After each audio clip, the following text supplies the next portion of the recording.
Assalamualaikum teman-teman, selamat berjumpa lagi dengan saya Abdurrahman dan masih tetap di channel Abdurrahman ya. Dan masih tetap juga mengupas tentang seputaran gangguan asam lambung dan artritis psikosomatis. Nah, di sesi kali ini saya akan share video tentang seputaran di napas ya. Karena untuk orang-orang yang terkena gangguan asam lambung dan artritis psikosomatis, ada kalanya mengalami pernapasan itu tidak nyaman. Ada yang terasa berat, ada yang terasa ngemplong, ada yang terasa kosong gitu teman-teman ya, banyak sekali sensasi di pernapasan itu. Nah itu teman-teman, nah, makanya bagi teman-teman yang sekarang sedang mengalami hal tersebut gitu teman-teman ya, kemudian bingung juga kenapa seperti ini, tolong tonton videonya sampai habis, jangan di skip biar kalian nanti mengerti, biar kalian nanti paham.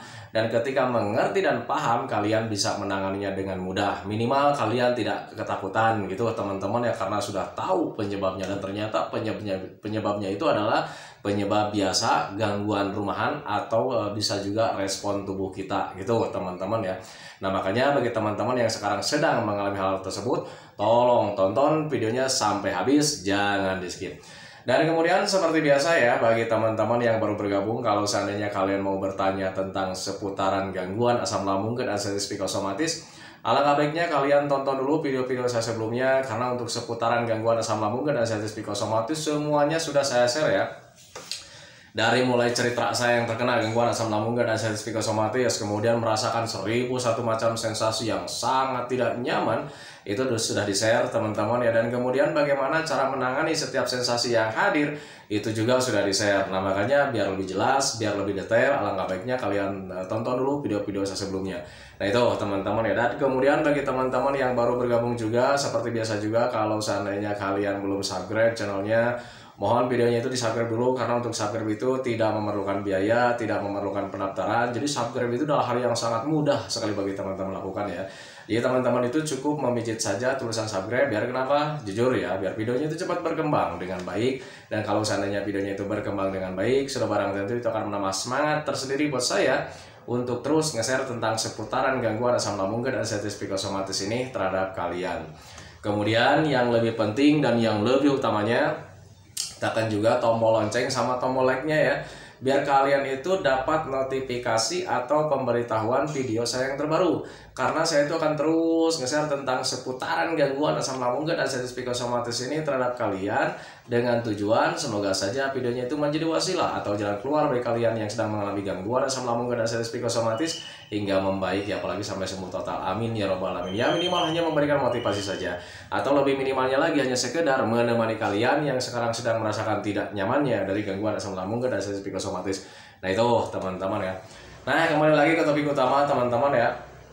Untuk orang-orang yang terkena gangguan asam lambung dan artritis psikosomatis, banyak sekali mengalami sensasi teman-teman ya. Dari ujung rambut sampai ujung kaki, setiap harinya ada aja yang dirasa teman-teman ya. Dan untuk sensasi dari gangguan asam lambung dan artritis psikosomatis itu untuk orang-orang yang terkena bahkan sudah mempunyai apa ya, mempunyai panggilan tersendiri teman-teman ya, bahwa sensasi dari gangguan asam lambung dan artritis psikosomatis itu adalah 1001 macam sensasi, karena semuanya serba ada ya, nano-nano di situ, kayak macam makanan itu gado-gado ya. Gitu teman-teman, jadi semua sensasinya itu ada. Dan mungkin ya sensasi dari asam lambung dan artritis psikosomatis itu mungkin hal-hal yang biasa itu kadang kita tidak takutkan gitu teman-teman ya. Nah tetapi ada beberapa bagian yang membuat kita takut teman-teman ketika sensasi itu hadir, karena ketika sensasi itu hadir lebih dominan kita itu kepikirnya itu tentang kematian teman-teman ya. Dan ketika kita berpikir tentang kematian ya pasti kitanya tidak nyaman. Nah itu teman-teman, itu pengalaman saya dulu saat terkena gangguan asam lambung dan artritis psikosomatis. Nah sensasi-sensasi yang sering hadir, yang sebagiannya yang lebih saya takutkan gitu teman-teman ya, itu di seputaran kelayangan, kemudian cemas, kemudian di pernapasan gitu teman-teman ya. Jadi ketika mempunyai sensasi seperti itu, saya ketakutannya berlebih teman-teman ya, karena seolah-olah ketika mempunyai sensasi seperti itu ya mendekati kematian. Nah itu teman-teman ya, berbeda ketika kita mungkin mempunyai sensasi kayak macam pegal-pegal di bagian punggung gitu teman-teman ya, kita tidak pernah takutkan gitu teman-teman, hanya cuman merasakan penderitaan saja gitu teman-teman. Tetapi berbeda ketika kelayangan hadir ya, kelayangan berlebihnya hadir, kemudian seputaran napas tidak nyaman, kemudian apalagi ya, agak pusing sedikit, cemas akhirnya teman-teman, dan itu membuat tidak nyaman teman-teman ya. Nah itu, nah makanya ketika waktu itu dulu juga sama lah gitu teman-teman, ketika mempunyai pernapasan tidak nyaman gitu teman-teman, akhirnya saya sering bolak-balik ke dokter juga. Pak, kenapa ini walaupun Bapak sudah dinyatakan ini saya itu baik-baik saja, tetapi kenapa ini napas ini selalu menjadi tidak nyaman, tolong dong diperiksa sekali lagi gitu ya. Dan dokter itu cuma tersenyum, paling juga saya disuruh tiduran, diperiksa lagi, tarik napas Pak, katanya sambil diperiksa-periksa gitu ya. Dan ketika tarik napas panjang-panjang, kemudian buang pelan-pelan, kemudian tidak ada kendala, dokternya cuma tersenyum. Pak, Bapak itu sehat, Bapak itu baik-baik saja, Bapak itu sebaiknya ke psikiater saja, katanya kan itu ya, selalu seperti itu. Nah itu teman-teman, sehingga ketika waktu itu juga sempat membuat bingung teman-teman ya, kenapa ini, jangan-jangan kena guna-guna dan sebagainya teman-teman ya. Wajar kalau seandainya kita memprediksi hal yang lain gitu teman-teman ya, karena ketika sering bolak-balik ke dokter itu selalu dinyatakan kita itu sehat, kita itu dinyatakan baik-baik saja, kita itu dinyatakan nggak ada apa-apa gitu, baik-baik saja badannya. Nah itu teman-teman, nah makanya ketika waktu dulu saat terkena gangguan asam lambung dan artritis psikosomatis, termasuk saya juga gitu teman-teman ya, bingung dengan keadaan kita teman-teman ya. Nah tetapi ketika dicari-cari informasi, digali-gali, kemudian dirasa-rasakan juga gitu teman-teman ya, kemudian menimbang-nimbang juga keadaan orang lain dengan keadaan kita teman-teman, ternyata untuk napas untuk orang-orang yang terkena gangguan asam lambung dan artritis psikosomatis itu sebetulnya memang tidak apa-apa sih sebetulnya teman-teman ya, karena ada beberapa bagian yang bukan dari penyakit paru-paru teman-teman ya. Contoh kecil lah, kayak macam respon tubuh gitu teman-teman, dan itu respon tubuh itu sebetulnya cuman respon tubuh saja sih ketika kita sedang sakit, itu yang pertama. Kemudian yang keduanya dikarenakan kitanya sedang cemas gitu teman-teman. Tengok orang yang sedang mengalami cemas teman-teman, orang yang sedang ketakutan, itu pasti napasnya terasa tersengal-sengal. Nah itu teman-teman, apakah dia paru-parunya terganggu? Kan tidak teman-teman, itu sebetulnya bentuk pertahanan tubuh kita gitu teman-teman ya, bentuk respon tubuh kita gitu. Jadi itu sifatnya spontan ya, ketika kita cemas, ketika kita stres terhadap hal-hal yang tidak diinginkan. Nah tubuh kita itu meresponnya dengan seperti itu gitu teman-teman. Napasnya terasa pendek, kemudian agak ada penegangan otot juga gitu teman-teman ya. Kemudian ada rasa was-was juga, pandangan agak buram juga, agak kelayangan juga gitu teman-teman ya. Nah itu sebetulnya respon-respon tubuh saja ketika kitanya sedang stres, terlalu banyak pikiran ke hal-hal yang menakutkan gitu teman-teman ya. Dan kemudian untuk sensasi napas itu untuk semua orang itu berbeda-beda teman-teman ya. Ada yang kayak macam terasa kurang plong gitu teman-teman, jadi kayak macam napas itu kayak macam tertahan. Nah itu teman-teman. Kemudian ada juga yang napasnya itu kayak macam berat ya, berat kemudian agak panas gitu teman-teman. Nah itu dari asam lambung yang tidak normal dikarenakan ada panas dalam di situ, wajar gitu teman-teman. Kemudian kayak macam ada yang mengalaminya itu seperti napas itu tidak berasa teman-teman, yang plong lurus gitu teman-teman ya, tidak berisi. Nah itu teman-teman ya, untuk seputaran napas semuanya termasuk yang kalian rasakan sekarang, berbagai macam rasa gitu teman-teman, kayak macam tersendat, sering ngemplong, kayak macam kosong, sering berat juga gitu teman-teman ya. Itu cuman respon tubuh saja. Ketika kita panas dalam, napas kita ada respon. Ketika kita sedang takut, ada napas yang respon gitu teman-teman ya. Ketika kita sedang sakit, ada juga respon dari napas kita itu merespon juga dengan sendirinya. Tengok anak yang sedang sakit gitu teman-teman, anak kecil ketika sakit, ketika berbaring di kasur, tengok kalian gitu teman-teman, itu napasnya pasti agak pendek ya. Nah kan seperti itu teman-teman ya. Nah itu apakah dia itu paru-parunya kena? Kan tidak teman-teman ya, itu cuman bentuk respon tubuh saja. Pak, tapi saya itu takut jangan-jangan ini gangguan paru-paru, katanya kan gitu ya. Ya kalian harus dicek dulu ke dokter teman-teman. Tetapi kalau misalnya sudah dicek sama dokter itu kalian dinyatakan baik-baik saja, ya sudah teman-teman, berarti napas kalian itu baik-baik saja gitu teman-teman. Karena jujur ya, untuk orang kena asam itu jiwa keponya itu sangat besar sekali teman-teman ya. Kalaupun sudah dinyatakan baik-baik saja kata dokter, itu pikiran ngeyelnya selalu ada teman-teman ya. Termasuk saya dulu gitu teman-teman. Bahkan di dalam perasaan kita, dalam pikiran kita itu selalu ngetek dokternya dengan yang jelek-jelek. Wah ini jangan-jangan dokternya nih yang nggak bener nih, jangan-jangan dokternya kurang ahli nih. Nah makanya akhirnya pergi lagi, ganti lagi dokter, dan ketika diganti gonta-ganti dokter itu dokter selalu menyatakan baik-baik saja. Nah itu teman-teman, karena memang pada dasarnya kita itu sebetulnya baik-baik saja teman-teman ya. Yang tidak membaik itu karena memang kitanya sedang stres gitu teman-teman, terlalu banyak pikiran gitu teman-teman, sehingga napas kita juga terpengaruh teman-teman ya. Kita takut ya, pasti tegang. Kalau seandainya takut, napasnya juga berpengaruh. Nah itu teman-teman ya, kalau misalnya kalian nggak percaya, untuk orang normal juga mengalami hal seperti itu. Kasih uang dia deh sudah supaya naik tebing gitu teman-teman, tetapi catatan ya, orang tersebut itu bukan pemanjat ya. Suruh dia naik tebing, kalian kasih upah, nanti pas di tengah-tengah pasti dia gemeteran. Nah, gemeteran seperti itu. Nah, pasnya juga terasa tersengal-sengal. Ada apa ini? Aduh, tolong dong, tolong dong. Nah, itu teman-teman ya, itu bentuk respon tubuh saja. Nah, itu teman-teman sadari saja ke sana. Kalaupun kalian masih tidak percaya juga, masih ngeyel juga, apakah benar ini napas saya itu baik-baik saja? Kalian gampang sih sebetulnya ya, cuman dicek dengan sederhana gitu teman-teman ya. Cek secara sederhana, tarik napas panjang-panjang, buang pelan-pelan gitu teman-teman ya. Terus lakukan berulang-ulang. Kalau seandainya tidak ada kendala, ya sudah, itu cuman bentuk respon tubuh saja. Nah itu teman-teman ya. Nah tetapi ketika kalian tarik napas panjang-panjang, dibuang pelan-pelan, tahu-taunya ada suara ini ya, kayak macam suara anak kucing ngikut ya di dalam paru-paru kita gitu teman-teman ya, kayak gitu. Nah itu harus diperiksakan teman-teman ya, harus diperiksakan ke dokter. Takutnya kalian benar itu ada gangguan paru-paru. Tetapi kalau misalkan tidak ada hal seperti itu, that's it, beres. Jangan pernah berpikir kemana-mana, itu cuman bentuk respon tubuh saja. Nah ketika kalian mengetahui nih sekarang nih, oh itu ternyata dari bentuk respon tubuh saja, ya sudah, jangan terlalu dipikirkan. Tapi ini Pak rasanya berat, nggak enak, duduk tenang gitu teman-teman, duduk tenang, hindari stresnya. Nanti juga ketika kalian menghindari stres, ada ketenangan tersendiri, napas itu sebetulnya akan baik-baik saja teman-teman ya. Nah itu, nah makanya untuk orang-orang yang terkena gangguan asam lambung dan sensitif psikosomatis, ketika napas sekarang itu merasa tidak nyaman, cobalah kalian untuk duduk tenang ya, duduk tenang, usahakan rileks serileks-rileksnya gitu teman-teman. Kemudian hindari berpikir terus ke hal-hal negatif teman-teman ya. Mulai dari sekarang itu berpikir yang menyenangkan, yang indah-indah, yang senang-senang gitu teman-teman ya, biar kitanya itu rileks, nyaman, dan kemudian napas itu menjadi baik-baik saja, karena memang pada dasarnya sebetulnya napas kalian itu baik-baik saja.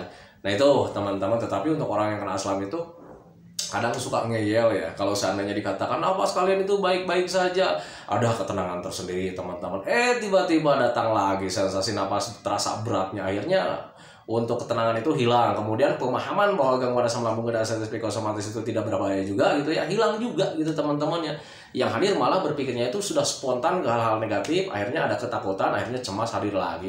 Dan ketika cemasnya hadir lagi semakin dalam gitu teman-teman ya, napasnya semakin tidak nyaman lagi, kepikiran lagi karena memang napasnya tidak nyaman, kepikiran lagi ya, akhirnya nanti sensasi yang hadir itu tambah tidak nyaman gitu teman-teman ya, tambah tidak nyaman lagi, semakin dalam, semakin banyak berpikir, semakin dalam rasa tidak nyaman pernapasannya itu, karena tidak karena memang semakin dalam rasanya ada kepikiran lagi, akhirnya sensasi ini hasilnya semakin mendalam. Nah itu teman-teman, ini makanya dari mulai sekarang stop berpikir tentang hal yang aneh-aneh teman-teman ya. Kalau seandainya kalian masih selalu saja berpikir yang aneh-aneh, kalian juga harus bisa menyadari bahwa mental kalian berarti sekarang masih mental tempe. Nah itu teman-teman ya, terima saja.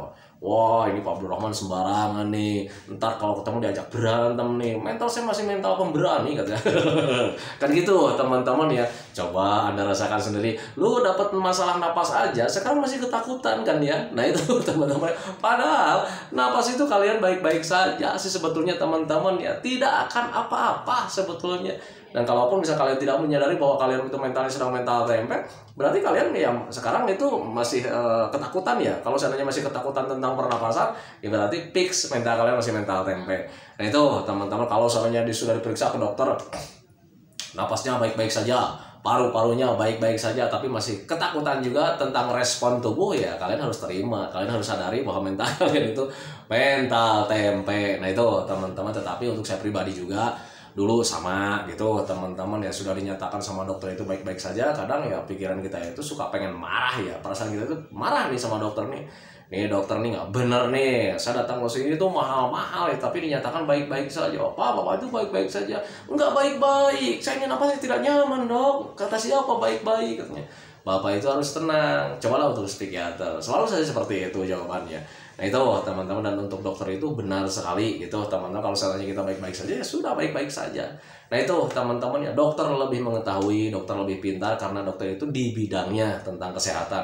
Berbeda ketika kita yang orang-orang yang terkena gangguan asam lambung dan sensitif psikosomatis, pintarnya itu hanya mengira-ngira saja. Gitu teman-teman, ada perasaan tidak nyaman di bagian pernapasan, kita pintar mengira-ngira. Wah, jangan-jangan nih paru-parunya sudah terganggu nih, jangan-jangan ada radang paru nih, dan sebagainya teman-teman. Sehingga ya kita itu karena memang untuk orang yang kena anxiety disorder itu selalu berpikirnya ke hal-hal yang aneh-aneh, ke hal-hal yang menakutkan, ya tambah takut teman kitanya ya. Dan ketika tambah takut terus-terusan, akhirnya ya cemas atau yang lain-lain, sensasi dari pola pikir itu ya pasti hadir lagi. Kayak macam gemeteran hadir lagi, sakit dadanya pasti hadir lagi kalau seandainya ketakutan ya. Kemudian irama jantungnya pasti tidak beraturan lagi, punggungnya terasa berat, datang lagi gitu teman-teman ya. Nah itu makanya untuk orang-orang yang terkena gangguan asam lambung dan sensitif psikosomatis, dari mulai sekarang belajar masa bodoh lah. Gitu teman-teman, belajar masa bodoh. Yang penting kita sudah tahu bahwa setiap sensasi yang hadir dari gangguan asam lambung dan sensitif psikosomatis itu tidak berbahaya sama sekali. Nah itu teman-teman, ngapain kita berpikir tentang hal-hal yang tidak berbahaya teman-teman. Makanya usahakan dari mulai sekarang itu lebih baiknya kita itu konsisten saja menjaga metodenya, biar kita itu cepat bangkit, cepat sembuh, cepat semangat, cepat kembali lagi keadaan kita yang dulu itu.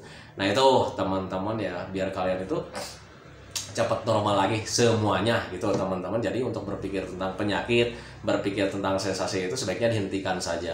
Tetapi Pak, sulit nih berpikir tentang ini ya, berpikir tentang hal-hal negatif itu susah ya, sulit untuk dibuangnya gitu teman-teman ya. Untuk pikiran negatif itu tidak bisa dibuang teman-teman, termasuk saya sekarang juga masih teringat tentang sensasi teman-teman ya. Dulu ketika ada asam lambung saya gemeteran masih teringat juga gitu teman-teman ya. Cuman untuk pemikiran-pemikiran negatif itu bisa dialihkan dengan hal-hal yang lainnya juga gitu teman-teman ya. Kayak macam sekarang saya masih teringat dengan penyakit, masih teringat dengan sensasi, cuman dialihkan gitu teman-teman biar tidak terlalu mendalam berpikirnya.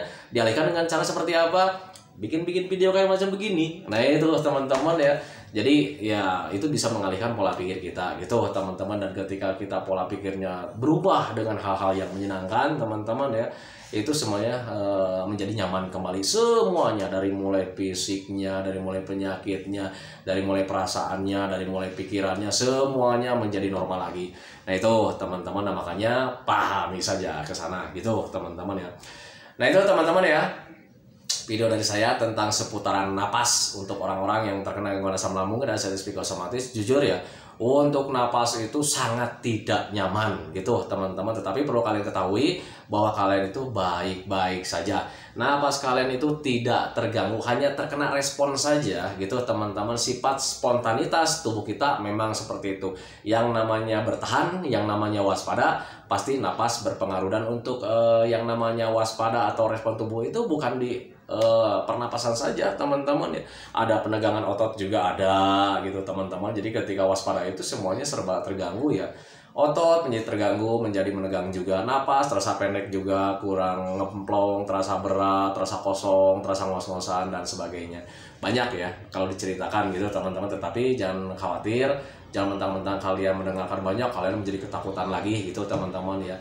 Walaupun banyak, walaupun 1001 macam sensasi, semuanya tidak berbahaya, bisa ditangani dengan mudah, secara sederhana gitu teman-teman. Nah, tetapi dikembalikan lagi kepada orangnya masing-masing. Kalau seandainya dia konsisten menjalaninya gitu teman-teman, yang mentalnya tidak turun naik nih, itu bakalan lebih cepat. Berbeda dengan orang-orang yang mentalnya masih mental apa ya, masih mentalnya belum stabil gitu teman-teman ya. Jadi untuk pemulihannya itu akan terasa melambat, karena ketika udah melakukan konsisten ya, hari ini konsisten menjaga minumnya, jaga olahraganya, besoknya malas lagi, malas kemarin juga ada rasa tidak enak katanya gitu ya, akhirnya berdiam diri lagi di rumah. Nah itu akan lebih apa ya, lebih lama pemulihannya. Nah itu teman-teman ya. Nah itu ya teman-teman ya, video dari saya tentang seputaran pernapasan. Udah 2 kali saya share video, yang kemarin sama yang ini nih pembawaannya kurang semangat teman-teman ya. Karena ya sekarang lagi bulan puasa teman-teman ya.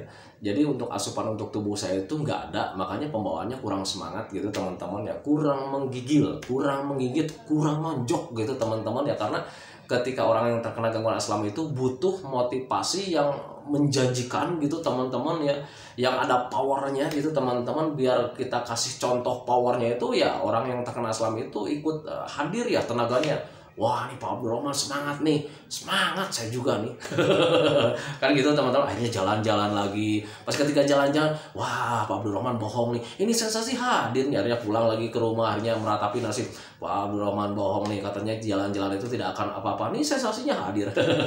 Gitu teman-teman ya. Untuk sensasi pasti hadir gitu teman-teman ya. Karena untuk orang-orang yang terkena gangguan asam lambung dan sensitif psikosomatis itu tidak ada pilihan.